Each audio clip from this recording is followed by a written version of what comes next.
बच्चों, आज हम लोग युगपत समीकरण की बात करेंगे जो कि क्लास 8 का सितंबर का कंटेंट है। इसमें सबसे पहले पिछली कक्षाओं में हमने ये पढ़ लिया था कि x, y, z ये सब चर हैं और एक चर के समीकरण को भी हल करना हमने सीख लिया था। जैसे 3x धन 7 बराबर मान लीजिए आपका है 5, तो x बराबर कितना होगा। तो इस तरह के प्रश्न एक बार मैं आपको याद दिला देता हूँ। -7 यानी ये हो गया -2, 3x बराबर यानी x बराबर आपका मान है -2/3। इस तरह के समीकरणों को हल करना हमने पिछली क्लास में पढ़ लिया है। आज हम दो चर वाले समीकरणों को पढ़ेंगे, जैसे a1x plus b1y plus c1 बराबर 0। एक और समीकरण उदाहरण के लिए लेते हैं a2x plus b2y plus c2 बराबर 0। ये दोनों युगपत समीकरण कहे जाएंगे और ये जो रेखीय समीकरण का युग्म है, इन्हें कैसे हल किया जाएगा हम इसको समझते हैं। सबसे अच्छी बात यह है कि इन तरह के समीकरणों को हम युगपत इसलिए कहते हैं क्योंकि ये साथ साथ होते हैं। अब हम ये देखेंगे कि x और y के मान का जो सापेक्ष संबंध इस समीकरण में है, पहले समीकरण में है, वही सापेक्ष संबंध दूसरे समीकरण में भी होना चाहिए। आइए हम देखते हैं कि इन युगपत समीकरणों को किस तरह से हल करते हैं। तो इसकी 3 संभावनाएं हैं। नंबर 1, मान लेते हैं कि एक समीकरण है 2x धन y बराबर 5 और इसके साथ इसका दूसरा युगपत समीकरण है 3x ऋण y बराबर 10। ये उदाहरण हमने आपके जो पाठ्य पुस्तक है उससे लिया है। पहली तरीका जो होता है इसे हल करने का वो होता है सारणी विधि। सारणी विधि क्या होती है? इसका मतलब होता है कि पहले एक समीकरण को हम उठाते हैं 2x धन y बराबर 5 और इसके लिए एक सारणी बनाते हैं और इस सारणी में हम x का मान रखते जाएंगे और इसके सापेक्ष y का मान हम खोजते जाएंगे। जैसे x का मान हम रखते हैं 1, अब यहाँ 1 रखिए तो 2 गुणे 1 कितना हो जाएगा? 2 हो जाएगा और वह उधर जाएगा तो सब्सट्रैक्ट होगा, यानी y बराबर यहाँ कितना आ जाएगा? इसके सापेक्ष 3 आ जाएगा। इसी तरह जब हम x को 2 रखेंगे तो 2 2 जा 4 होगा, 4 उधर जाएगा तो 1 घटेगा यानी y बराबर 1 होगा। इसी तरह हम 3 रखेंगे तो इसका मान ऋण 1 आएगा, हम 4 रखेंगे तो इसका मान ऋण 3 आएगा। अगर हम x के जगह 0 रखेंगे, 0 रखिए तो इसका मान 5 आएगा। इसका मान अगर हम ऋण 1 रखते हैं तो इसका मान जो है 7 आएगा, ऋण 2 रखते हैं तो इसका मान जो है 9 आएगा और अगर हम इसी तरह से इसका मान ऋण 3 रखते हैं तो ये 11 आएगा और एक आखिरी मान और रख लेते हैं, अगर हम इसका मान ऋण 4 रखते हैं तो ये 13 आएगा। इसी तरह से अब हम दूसरा समीकरण लेते हैं 3x ऋण y बराबर 10। इस समीकरण के लिए भी चलिए हम सारणी बनाते हैं। सारणी का मतलब आप समझ गए हैं कि x का मान हम रखते जाएंगे और y का मान निकालते जाएंगे। तो ये कैसे निकलेगा आप देखिए, y बराबर हम यहाँ से चाहें तो पक्षांतर कर सकते हैं कि 3x ऋण 10, यानी x का मान हम अगर रखते जाएंगे तो y का मान आता जाएगा। और इस तरह से हम जब हम इसकी सारणी को बनाएंगे तो हम देख सकते हैं कि अगर x का मान 1 रखा जाएगा तो y का मान ऋण 7 आएगा। x का मान 2 रखा जाए तो 2 3 जा 6 हो गया, y का मान ऋण 4 आएगा। अगर x का मान हमने 3 रखा तो 3 3 जा 9 और ये ऋण 1 आएगा। इसी तरह से अगर हम इसको 4 रखते हैं तो इसका मान 2 आएगा। अगर हम 0 रखते हैं तो इसका मान ऋण 10 आएगा। अगर हम ऋण 1 रखते हैं तो इसका मान ऋण 13 आएगा। इसी तरह से हम विभिन्न मान को रखते चल सकते हैं। ऋण 2 पे इसका मान ऋण 16 आएगा, ऋण 3 रखेंगे तो इसका मान ऋण 19 आएगा और अगर हम इसका ऋण 4 रखते हैं तो ऋण 22 आएगा। आइए देखते हैं कि इस पूरे समीकरण में कोई ऐसा मान है क्या जो उभयनिष्ठ है। तो ये मान अगर हम नोटिस करें इस समीकरण के लिए और यहाँ ये मान नोटिस करें तो हम ये देख रहे हैं यह मान दोनों समीकरणों को सत्यापित करता है। अर्थात इस दोनों समीकरण का जो हमने समीकरण नंबर 1 और समीकरण नंबर 2 माना था, यह x बराबर 3 और y बराबर ऋण 1 के लिए दोनों समीकरणों को सत्यापित करता है। तो यही हमारा उत्तर होगा। इस तरह से हम सारणी विधि से दो युगपत समीकरण हैं उन्हें हल कर सकते हैं। आइए एक मजेदार बात देखते हैं।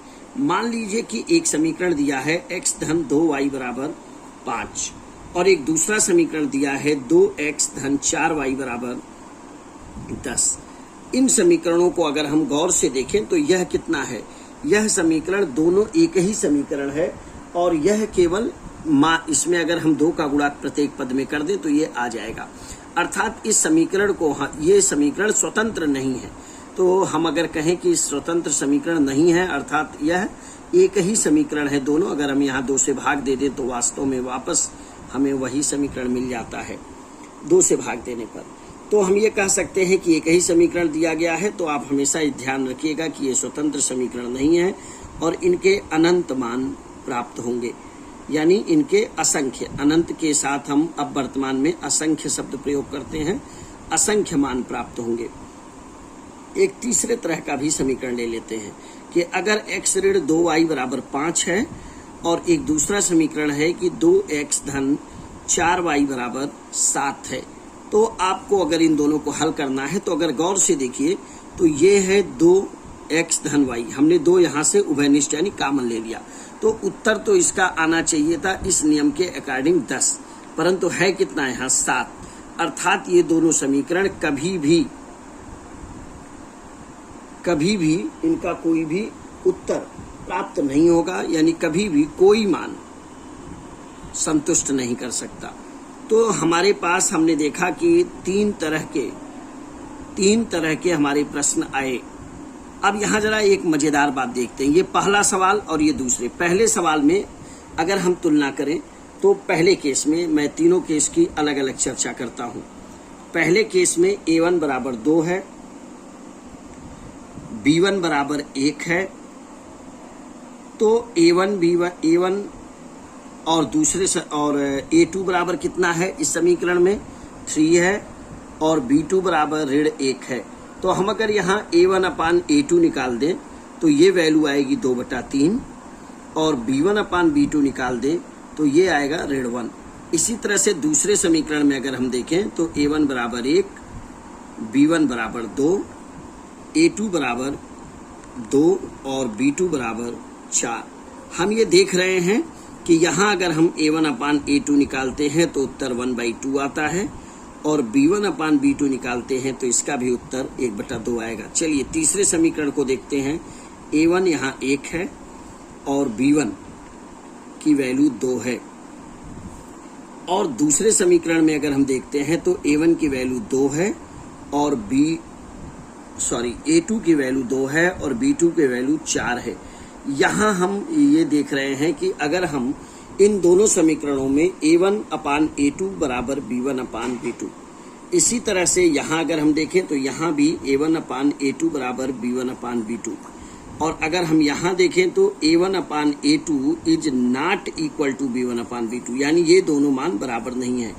अब आप हमेशा ये याद रखेंगे कि यही शर्त है जो हमें किसी भी युगपत समीकरण के जो मान होंगे इसको सत्यापित करती है। यानी अगर हमारे पास 2 युगपत समीकरण हैं तो इनके मान तभी प्राप्त होंगे जब यह शर्त पूरी होगी।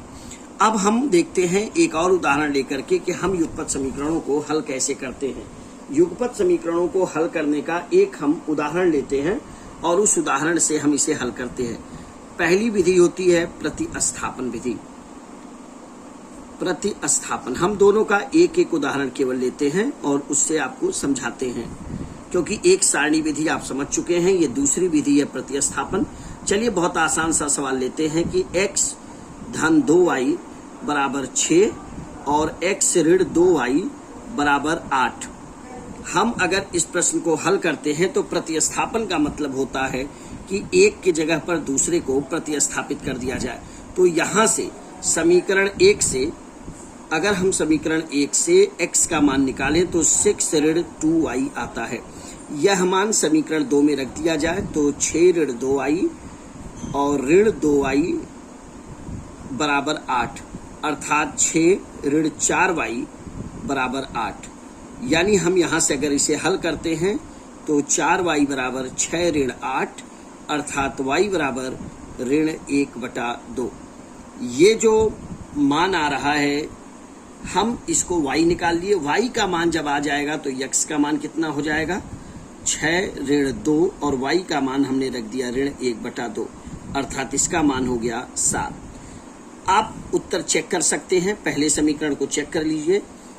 हम सत्यापित कर लेते हैं अपने उत्तर को। तो x बराबर हो गया 7 धन 2, y का मान है ऋण 1/2। तो आप क्लियरली देख रहे हैं कि इसका मान 6 आ गया, अर्थात हमारा उत्तर जो है वो सत्यापित हुआ कि x बराबर 7 और y बराबर ऋण 1/2। ये जो विधि कहलाती है ये प्रतिस्थापन है, क्योंकि हम एक समीकरण से x का मान निकाल करके दूसरे समीकरण में x को प्रतिस्थापित यानी हटा देते हैं। एक दूसरी विधि लेते हैं, इसी प्रश्न को हम विलोपन विधि से। विलोपन विधि भी बहुत अच्छी विधि है और ये आसान होता है बच्चों के लिए। विलोपन विधि, x ऋण 2y धन 2y बराबर 6 पहला समीकरण था और दूसरा था बराबर 8। ये प्रश्न हमने आसान लिया है। आप यहाँ से देख सकते हैं कि अगर दोनों समीकरणों को जोड़ दिया जाए तो 2y धन के साथ है और ये ऋण के साथ है, ये कट करके 0 हो जाएगा और x और x जुड़ करके 2x हो जाएगा। तो 2x धन 0 बराबर 8 और 6 को जोड़ेंगे तो 14 होगा, यानी आसानी से आपको x के वैल्यू 7 मिल जाती है। और अगर ये x की वैल्यू 7 मिल गई है और ये किसी भी समीकरण में, जैसे हमने समीकरण 1 में रख दिया, तो समीकरण 1 में रखते ही इसका मान हम हल करेंगे। तो 2y बराबर होगा 6 ऋण 7 यानी ऋण 1, 2y बराबर, अर्थात y बराबर मान ऋण 1/2। आप देखिए दोनों विधि से हमने लगाया तो हमारा उत्तर समान आता है। अर्थात मैं अपने सिस्टम को कंक्लूड कर रहा हूं, जो चीजें हमने बताया। सबसे पहले हमने देखा कि युगपत समीकरण क्या है। युगपत समीकरण को कब युगपत समीकरण अपने एक विशेष मान देगा, जब ये शर्त पूरा होगा। इसे हम सारणी विधि से, सारणी विधि के साथ साथ हम इसे प्रतिस्थापन और विलोपन विधि से लगा सकते हैं। तो आज के इस वीडियो में हमने इस पर प्रयास किया है कि आप इन चीजों को समझें और अगले वीडियो में हम इस पर विभिन्न आकर्षक प्रश्नों को लगाने का प्रयास करेंगे। अगर यह वीडियो आपको पसंद आया तो आप लाइक और सब्सक्राइब जरूर करें। धन्यवाद।